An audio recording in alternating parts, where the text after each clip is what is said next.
After years grinding away as an auto mechanic, I'd finally scraped together enough to snag this cozy mountain retreat up in the Whispering Pines neighborhood, about an hour's drive from the bustling city. It wasn't fancy, just a one-bedroom chalet with a dated kitchen and a bathroom that screamed 1980s. But man, that view from the porch, overlooking endless rolling hills and thick forests, it was pure gold. I'd been there barely a month, savoring the quiet after losing my brother Mike to a brutal fight with leukemia 3 years back. We'd always dreamed of a spot like this, away from the noise, where we could just breathe. When he passed, I swore I'd make it real for both of us. That crisp autumn Saturday in 2023 started like a dream. Sun filtering through the pines, birds chirping. I fired up the old charcoal grill for some steaks, planning to kick back with a cold one as the day faded. I was mid-flip when this shrill voice cut through the air. "What on earth do you think you're doing?" I spun around to face a woman in her mid-60s, sporting that severe bob haircut, a starched blouse with a badge pinned on, and slacks ironed sharper than a knife. Her tag read, "Susan Hargrove, President, Whispering Pines Homeowners Association." Bold letters, like a warning sign. "I'm grilling a steak," I replied, keeping it simple. "Just dinner." She glared like I'd lit a bonfire in her living room. "You can't just pollute the air like this," she snapped, whipping out a clipboard. "We have strict guidelines against hazardous emissions threatening our pristine environment." I glanced at my modest grill, then at the vast wilderness around us. Hazardous? The only hazard was her vibe. But before I could respond, she was on her phone, dialing emergency services in that overly sweet tone that masked pure venom. "Yes, this is Susan Hargrove, HOA President.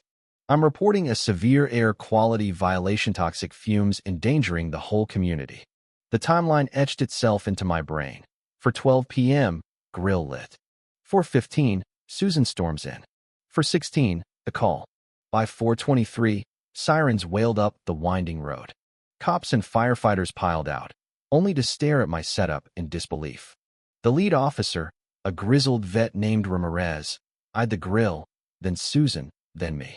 "Ma'am, this is a standard backyard cookout. No hazard here."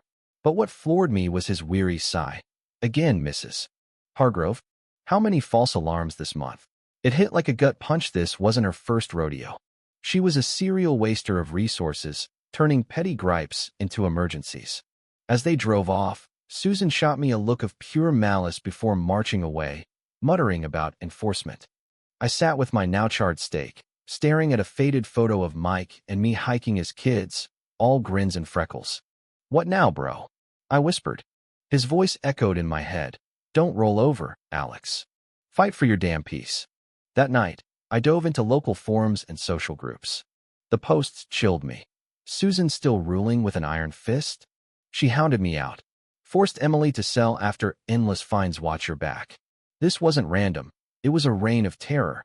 The next day, a fat envelope arrived. Urgent violation notice in screaming red.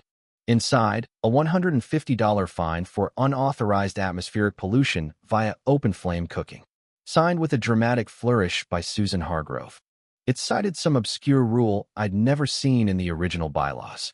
I headed out to meet neighbors. First stop, Ethan and Sarah Chen's place. Ethan, a sharp IT guy, and Sarah, a frazzled teacher with 2 little ones, welcomed me with knowing smiles. "Heard about the siren show," Ethan said. Susan's classic move. Over coffee, they spilled. Sarah fined $80 for drying clothes past dusk, visual blight. Ethan dinged $60 for grass hitting 5 inches. "We measure now," he showed me photos. "She's added rules out of thin air, no votes." They mentioned Emily, a kind widow who'd lived nearby for decades.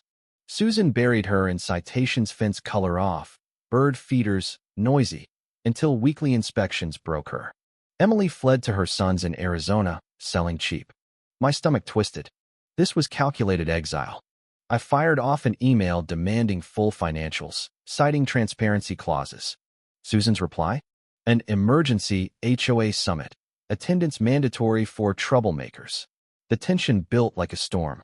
At the community hall, dingy spot smelling of stale coffee and linoleum, Susan held court with her cronies.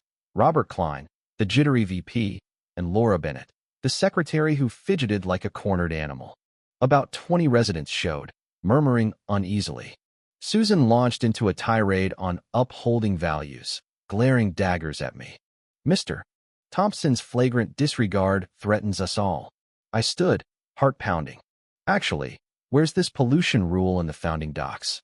Ethan here's track changes rules multiplying without input. The room hushed. Susan flushed crimson. The board adapts as needed. But Laura slipped me a note. Scrutinize the trail maintenance bill, something's off. I pressed. And those $18,000 payments to Summit Care Landscaping? I called, they don't exist. Phone dead.